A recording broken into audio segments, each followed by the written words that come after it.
નમસ્કાર દર્શક મિત્રો, ધ લોકસત્તા શોમાં આપનું સ્વાગત છે.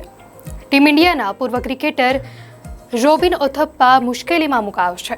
પૂર્વ ભારતીય ક્રિકેટર રોબિન ઉથપ્પા વિરુદ્ધ ધરપકડ વોરંટ જારી કરવામાં આવ્યું છે. ઉથપ્પાના વિરુદ્ધ કથિત રીતે ભવિષ્ય નિધિ એટલે કે પીએફમાં ફ્રોડ આચરવા બદલ વોરંટ ઇસ્યુ થયું છે.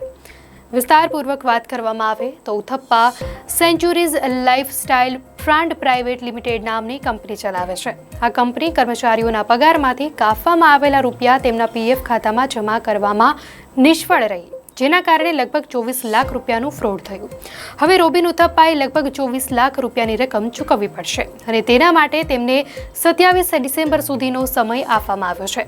નહીં તો તેની ધરપકડ થઈ શકે છે. પીએફ પ્રાદેશિક કમિશનર સદક્ષરી ગોપાલ રેડ્ડી તરફથી આ વોરંટ જારી કરાયું છે અને પુલકેશ નગર પોલીસને તાત્કાલિક પગલાં લેવા જણાવ્યું છે. 4 ડિસેમ્બરે કમિશનર રેડ્ડીએ પોલીસને ઉથપ્પા વિરુદ્ધ વોરંટ જારી કરવા કહ્યું હતું, પરંતુ તે પોલીસ પાસે પાછું આવી ગયું કારણ કે ઉથપ્પાએ તેનું સરનામું બદલી નાખ્યું હતું. અધિકારીઓ હવે તેનું નવું સરનામું શોધવાનો પ્રયાસ કરી રહ્યા છે. નિયમો અનુસાર કોઈપણ કંપની જે તેના કર્મચારીઓના પીએફ કાપે છે તેણે એ રકમ પીએફ ખાતામાં જમા કરાવવી પડે છે અને જો આવું ન થાય તો તેને કાયદાનું ઉલ્લંઘન અને પૈસાનો દુરુપયોગ માનવામાં આવે છે. ઉથપ્પાએ પણ આવું જ કર્યું છે. પોલીસ હવે તેને શોધી રહી હોવાનો દાવો કરાયો છે.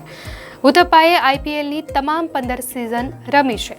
ટુર્નામેન્ટમાં ઉથપ્પા 6 ટીમો સાથે જોડાયેલો હતો. આ ટીમો ચેન્નાઈ, કોલકાતા ઉપરાંત Mumbai Indians, Pune warriors, royal Challengers Bengaluru અને રાજસ્થાન રોયલ્સ છે. ઉથપ્પાએ આઈપીએલમાં 205 મેચ રમી, જેમાં 4,952 રન કર્યા. ઉથપ્પા ક્રીઝથી આગળ આવીને એટેકિંગ ગેમ રમવા માટે પણ જાણીતો હતો.